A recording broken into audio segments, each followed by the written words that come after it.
میرا نام عدنان علی ہے اور اس وقت میں آپ کے لیے غلام عباس کا ایک افسانہ پیش کر رہا ہوں جس کا عنوان ہے کتبہ۔ شہر سے کوئی 1.5-2 میل کے فاصلے پر جہاں پرفضا باغوں اور پھلواریوں میں گھری ہوئی قریب قریب ایک ہی وجہ کی بنی ہوئی عمارتوں کا ایک سلسلہ ہے جو دور تک پھیلتا چلا گیا ہے۔ عمارتوں میں کئی چھوٹے بڑے دفتر ہیں جن میں کم و بیش 4,000 آدمی کام کرتے ہیں۔ دن کے وقت اس علاقے کی چہل پہل اور گہما گہمی عموماً کمروں کی 4 دیواریوں ہی میں محدود رہتی ہے، مگر صبح کو 10:30 بجے سے پہلے اور سپہر کے 4:30 بجے کے بعد وہ سیدھی اور چوڑی چکلی سڑک پر جو شہر کے بڑے دروازے سے اس علاقے تک جاتی ہے ایک ایسے دریا کا روپ دھار لیتی ہے جو پہاڑوں پر سے آیا ہو اور اپنے ساتھ بہت سا خس و خاشاک بہا لایا ہو۔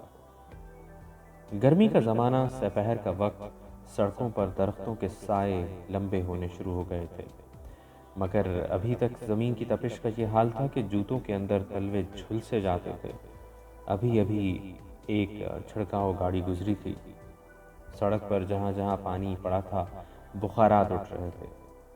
شریف حسین کلرک درجہ دوم معمول سے کچھ سویرے دفتر سے نکلا اور اس بڑے پھاٹک کے باہر آ کر کھڑا ہو گیا جہاں سے تانگے والے شہر کی سواریاں لے جایا کرتے تھے۔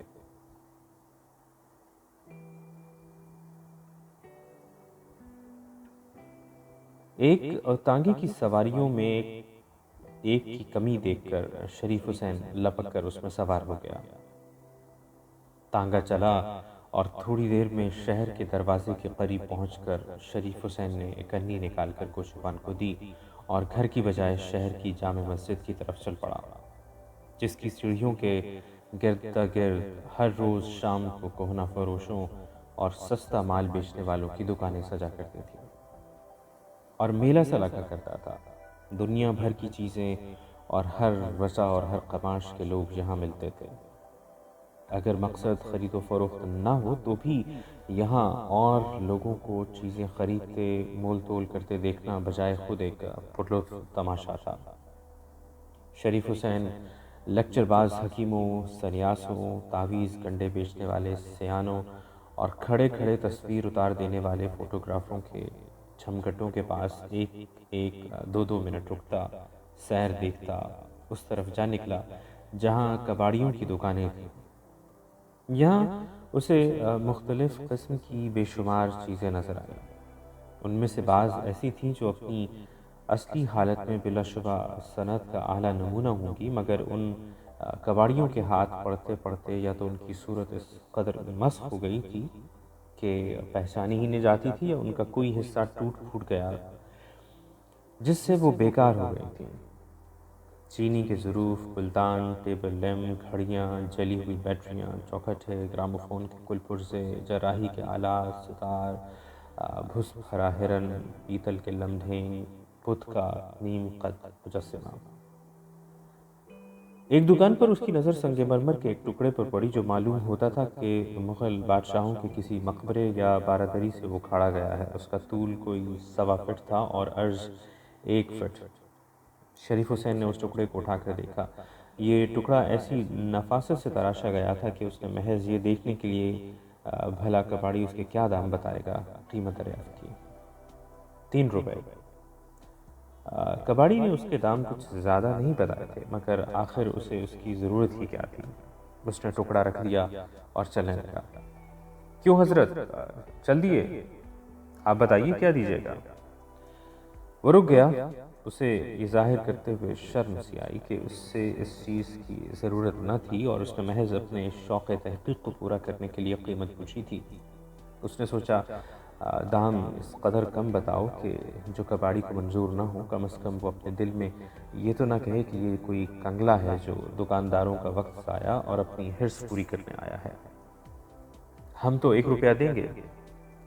یہ کہہ کر شریف حسین نے چاہا کہ جلد جلد قدم اٹھاتا ہوا کباڑی کی نظروں سے اوجھل ہو جائے، مگر اس نے اس کی مہلت ہی نہ دی۔ اجی سنیے تو، کچھ زیادہ نہیں دیں گے؟ 1.25 روپیہ؟ اچھا چلیں لے جائیے۔ شریف حسین کو اپنے آپ پر غصہ آیا کہ میں نے 12 میں کیوں نہ کہے۔ اب لوٹنے کے سوا کوئی چارہ ہی کیا تھا۔ قیمت ادا کرنے سے پہلے اس نے اس مرمری ٹکڑے کو اٹھا کر دوبارہ دیکھا، بھالا کہ اگر ذرا بھی اس میں کوئی نقص آئے تو اسے اس سودے کو منسوخ کر دینا چاہیے، مگر وہ ٹکڑا بے عیب تھا۔ نہ جانے کباڑی نے اسے اس قدر سستا بیچنا کیوں قبول کیا۔ رات کو جب وہ کھلے آسمان کے نیچے اپنے گھر کی چھت پر اکیلا بستر پر کروٹیں بدل رہا تھا تو اس سنگ مرمر کے ٹکڑے کا ایک مصرف اس کے ذہن میں آیا۔ خدا کے کارخانے عجیب ہیں، وہ بڑا غفور الرحیم ہے۔ کیا جب اس کے دن پھر جائیں وہ کلرک درجہ دوم سے ترقی کر کے سپرنٹنڈنٹ بن جائے اور اس کی تنخواہ 40 روپے سے بڑھ کر 400 ماہوار ہو جائے۔ یہ نہیں تو کم سے کم ہیڈ کلرک ہی صحیح، پھر اسے اس ساجھے کے مکان میں رہنے کی ضرورت نہ رہے، بلکہ وہ کوئی چھوٹا سا مکان لے لے اور اس مرمری ٹکڑے پر اپنا نام کندہ کرا کے دروازے کے باہر نصب کر دے۔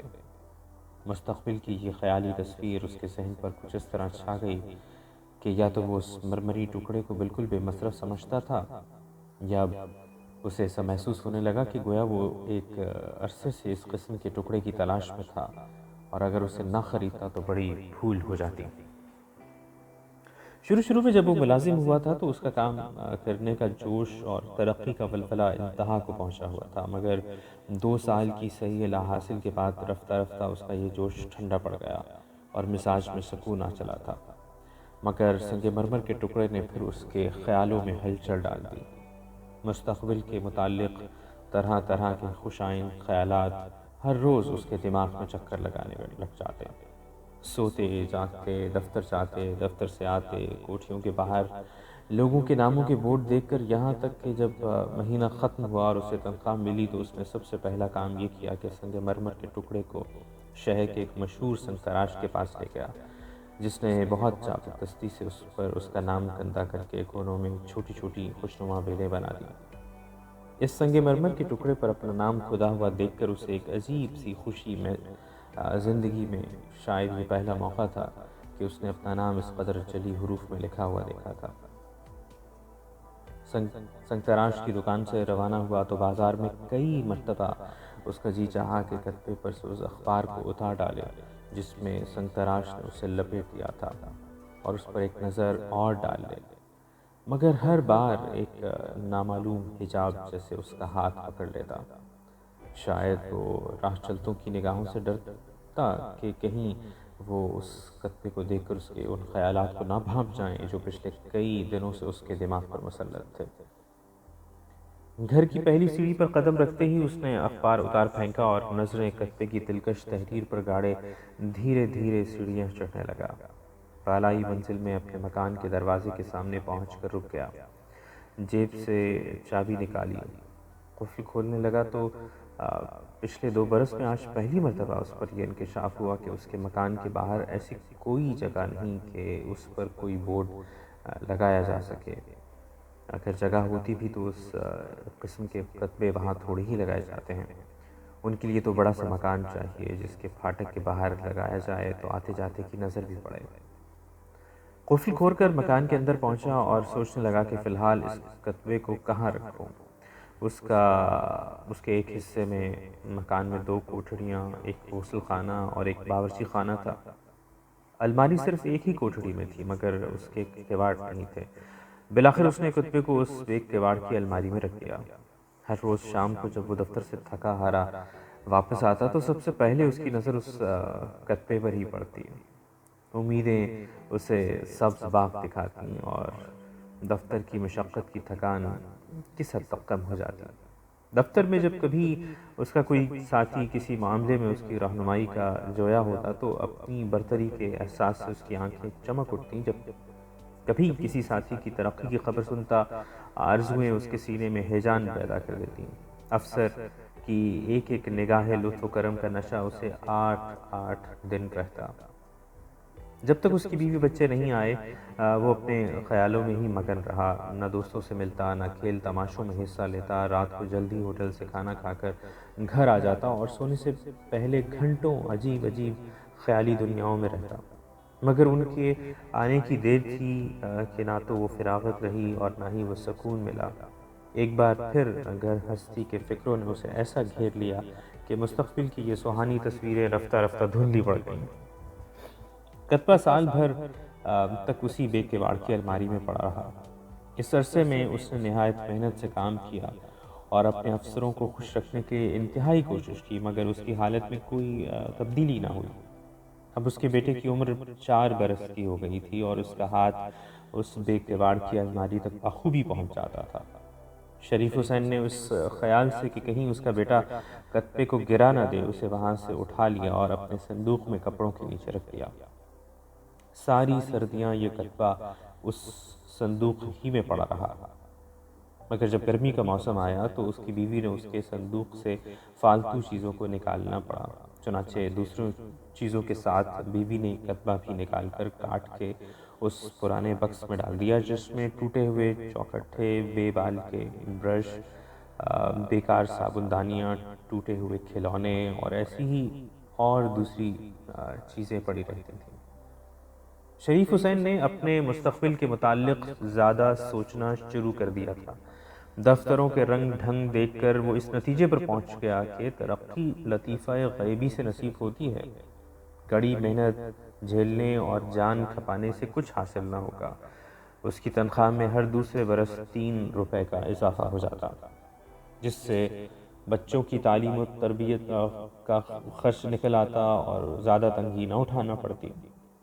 پے در پہ مایوسیوں کے بعد جب اس کو ملازمت کرتے 12 برس ہو چکے تھے اور اس کے دل سے رفتہ رفتہ ترقی کے تمام ولولے نکل چکے تھے اور کتبے کی یاد تک ذہن سے محو ہو چکی تھی، تو اس کے افسروں نے اس کی دیانتداری اور پرانی کارگزاری کا خیال کر کے اسے 3 مہینے کے لیے عارضی طور پر درجہ اول کے ایک کلرک کی جگہ دی جو چھٹی پر جانا چاہتا تھا۔ جس روز اسے یہ عہدہ ملا اس کی خوشی کی انتہا نہ رہی۔ اس نے تانگے کا بھی انتظار نہ کیا، بلکہ تیز تیز قدم اٹھاتا ہوا پیدل ہی بیوی کو یہ مجدہ سنانے چل دیا۔ شاید تانگا اس سے زیادہ جلدی گھر نہ پہنچا سکتا تھا۔ اگلے مہینے اس نے نیلام گھر سے ایک سستی سی لکھنے کی میز اور ایک گھومنے والی کرسی خریدی۔ میز کے آتے ہی اسے پھر کتبے کی یاد آئی اور اس کے ساتھ ہی اس کی سوئی ہوئی امنگیں جاگ اٹھیں۔ اس نے ڈھونڈ ڈھانڈ کے کاٹ کی پیٹھی میں سے کتبہ نکالا، صابن سے دھویا، پونچھا اور دیوار کے سہارے میز پر ٹکا دیا۔ یہ زمانہ اس کے لیے بہت کٹھن تھا، کیونکہ وہ اپنے افسروں کو اپنی برتر کارگزاری دکھانے کے لیے چھٹی پر گئے ہوئے کلرک سے دگنا کام کرتا، اپنے ماتحتوں کو خوش رکھنے کے لیے بہت سا ان کا کام بھی کر دیتا، گھر پر آدھی رات تک فائلوں میں غرق رہتا، پھر بھی وہ خوش تھا۔ ہاں، جب کبھی اسے اس کلرک کی واپسی کا خیال آتا تو اس کا دل بجھ سا جاتا۔ کبھی کبھی وہ سوچتا ممکن ہے وہ اپنی چھٹی کی میعاد بڑھوا لے، ممکن ہے وہ بیمار پڑ جائے اور ممکن ہے وہ کبھی آئے ہی نہ۔ مگر جب 3 مہینے گزرے تو نہ تو اس کلرک نے چھٹی کی میعاد ہی بڑھوائی، نہ ہی بیمار پڑا۔ البتہ شریف حسین کو اپنی جگہ پر آنا پڑا۔ اس کے بعد جو دن گزرے وہ اس کے لیے بڑی مایوسی اور افسردگی کے تھے۔ تھوڑی سی خوشحالی کی جھلک دیکھ لینے کے بعد اب اسے اپنی حالت پہلے سے بھی زیادہ ابتر معلوم ہونے لگی تھی۔ اس کا جی کام میں مطلق نہ لگتا تھا، مزاج میں آلس اور حرکات میں سستی سی پیدا ہونے لگی۔ ہر وقت بیزار سا رہتا، نہ کبھی ہنستا نہ کسی سے بولتا چالتا۔ مگر یہ کیفیت چند دن سے زیادہ نہ رہی۔ افسروں کے تیور جلد ہی اسے راہ راست پر لے آئے۔ اب اس کا بڑا لڑکا چھٹی میں پڑھتا تھا اور چھوٹا چوتھی میں، اور منجھلی لڑکی ماں سے قرآن مجید پڑھتی تھی، سینہ پہ رونا سیکھتی اور گھر کے کام کاج میں اس کا ہاتھ بٹاتی۔ باپ کی میز کرسی پر بڑے لڑکے نے قبضہ جما لیا، وہاں بیٹھ کر وہ اسکول کا کام کیا کرتا۔ چونکہ میز کے ہلنے سے کتبہ گر جانے کا خدشہ رہتا تھا اور پھر اس نے میز کی بہت سی جگہ بھی گھیر رکھی تھی، اس لیے اس لڑکے نے اسے اٹھا کر پھر اسی بے کواڑ کی الماری میں رکھ دیا۔ سال پر سال گزرتے گئے۔ اس عرصے میں کتبے نے کئی جگہیں بدلی، کبھی بے کواڑ کی الماری میں، تو کبھی میز پر، کبھی صندوقوں کے اوپر، تو کبھی چار پائی کے نیچے، کبھی بوری میں تو کبھی کاٹ کے بکس میں۔ ایک دفعہ کسی نے اٹھا کر باورچی خانے کے اس بڑے طاقے میں رکھ دیا جس میں روزمرہ کے استعمال کے برتن رکھے جاتے تھے۔ شریف حسین کی نظر پڑ گئی، دیکھا تو دھوئیں سے اس کا رنگ سفید رنگ پیلا پڑ چکا تھا۔ اٹھا کر دھویا، پوچھا اور پھر بے کباڑ کی الماری میں رکھ دیا، مگر چند ہی روز میں اسے پھر غائب کر دیا گیا اور اس کی جگہ وہاں کاغذی پھولوں کے بڑے بڑے گملے رکھ دیے گئے جو شریف حسین کے بڑے بیٹے کے کسی دوست نے اسے تحفے میں دیے تھے۔ رنگ پیلا پڑ جانے سے کتبہ الماری میں رکھا ہوا بدنما معلوم ہوتا تھا، مگر اب کاغذی پھولوں کے سرخ سرخ رنگوں سے الماری میں جیسے جان پڑ گئی تھی اور ساری کوٹھڑی دہک اٹھی تھی۔ اب شریف حسین کو ملازم ہوئے پورے 20 سال گزر چکے تھے۔ اس کے سر کے بال نصف سے زیادہ سفید ہو چکے تھے اور پیٹھ میں گدی سے ذرا نیچے خم آ گیا تھا۔ اب بھی کبھی کبھی اس کے دماغ میں خوشحالی و فارغ البالی کے خیالات چکر لگاتے، مگر اب ان کی کیفیت پہلے کی سی نہ تھی کہ خواہ وہ کوئی کام کر رہا ہو، تصورات کو اڑا لے جاتی اور پھر بیٹی کی شادی، لڑکوں کی تعلیم، اس کے بڑھتے ہوئے اخراجات، پھر ساتھ ہی ساتھ ان کے لیے نوکریوں کی تلاش۔ یہ ایسی فکریں نہ تھیں کہ پل بھر کو بھی اس خیال کو کسی اور طرف بھٹکنے دیتی۔ 55 برس کی عمر میں اسے پینشن مل گئی۔ اب اس کا بیٹا ریل کے مال گودام میں کام کرتا تھا، چھوٹا کسی دفتر میں ٹائپسٹ تھا اور اس سے چھوٹا انٹرنس میں پڑھتا تھا۔ اپنی پینشن اور لڑکوں کی تنخواہیں سب مل ملا کے کوئی 150 روپے ماہوار کے لگ بھگ آمدن ہو جاتی تھی، جس میں بخوبی گزر ہونے لگی۔ علاوہ ازیں اس کا ارادہ کوئی چھوٹا موٹا بیوپار شروع کرنے کا بھی تھا، مگر مندے کے ڈر سے ابھی پورا نہ ہو سکا تھا۔ اپنی کفایت شاری اور بیوی کی سلیقہ مندی کی بدولت اس نے بڑے بیٹے اور بیٹی کی شادیاں خاصی دھوم دھام سے کر دی تھیں۔ ان ضروری کاموں سے نمٹ کر اس کے جی میں آئی کہ حج کرائے، مگر اس کی توفیق نہ ہو سکی۔ البتہ کچھ دن مسجدوں کی رونق خوب بڑھائی، مگر پھر جلد ہی بڑھاپے کی کمزوریوں اور بیماریوں نے دبانا شروع کر دیا اور زیادہ تر چارپائی پر ہی پڑا رہنے لگا۔ جب اس سے پینشن وصول کرتے 3 سال گزر گئے تو جاڑے کی ایک رات کو وہ کسی کام سے بستر سے اٹھا گرم گرم لحاف سے نکلا تھا۔ پچھلے پہر کی سرد اور تند و تیز تیر کی طرح ہوا اس کے سینے میں لگی اور اسے نمونیا ہو گیا۔ بیٹوں نے اس کے بہترے علاج معالجے کرائے، اس کی بیوی اور بہو دن رات اس کی پٹی سے لگی بیٹھی رہی، مگر افاقہ نہ ہوا۔ وہ کوئی 4 دن بستر پر پڑے رہنے کے بعد مر گیا۔ اس کی موت کے بعد اس کا بڑا بیٹا مکان کی صفائی کرا رہا تھا کہ پرانے اسباب کا جائزہ لیتے ہوئے ایک بوری میں اسے یہ کتبہ مل گیا۔ بیٹے کو باپ سے بے حد محبت تھی۔ کتبے پر باپ کا نام دیکھ کر اس کی آنکھوں میں بے اختیار آنسو بھر آئے اور وہ دیر تک ایک محویت کے عالم میں اس کی خطاطی اور نقش و نگار کو دیکھتا رہا۔ اچانک اسے ایک بات سوجھی جس نے اس کی آنکھوں میں چمک پیدا کر دی۔